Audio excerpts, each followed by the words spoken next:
Hello everyone, সবাই কেমন আছেন? আমার প্রেগন্যান্সির দিনে নতুন একটা ব্লগে সবাইকে স্বাগত। আজ আমি তোমাদের সাথে শেয়ার করব আমার বেবি ডেলিভারির আগের দিন রাতে আমার হসপিটাল ব্যাগ প্যাকিংয়ে কী নিয়েছিলাম। তো চলো শুরু করা যাক।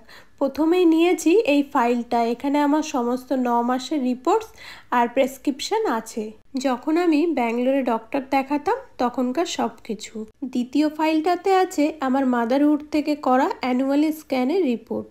তৃতীয় ফাইলটাতে আছে আমার আইডি প্রুফ, যেমন আধার কার্ড, প্যান কার্ড আর ইন্স্যুরেন্সের ডকুমেন্টস। আমি জেরক্স অরিজিনাল দুটোই নিয়েছি। আর চতুর্থ ফাইলটাতে আছে লাস্ট ফাইনাল চেক আপের রিপোর্টস আর প্রেসক্রিপশন, যেটা আমি কলকাতায় এসে করেছি। এই ফাইলগুলো খুবই ইম্পর্টেন্ট, হসপিটালে ওরা এগুলো দেখতে চায়। ড্রেসের মধ্যে আমি নিয়েছি একটা পিঙ্ক আর হোয়াইট রঙের মেটার্নিটি কুর্তি, একটা হোয়াইট আর ব্লু রঙের চুড়িদার সেট।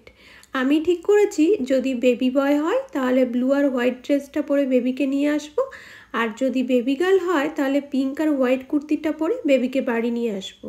এটা নিয়ে আমি অনেক এক্সাইটেড, তাই অনেক দিন আগে থেকেই এই ড্রেস দুটো কিনে রেখেছি। আর নিয়েছি রানি কালারের একটা গাউন, এটা আমি কাল যাওয়ার সময় পরে যাব।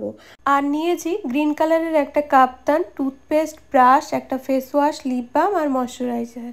তো এভাবেই আমার ব্যাগ পুরো রেডি, এখন শুধু কালকের অপেক্ষা। আজকের ব্লগটা এখানে শেষ করলাম। কাল দেখা হবে আর একটা নতুন ব্লগ নিয়ে। সবাই ভালো থাকবেন, সুস্থ থাকবেন, টাটা।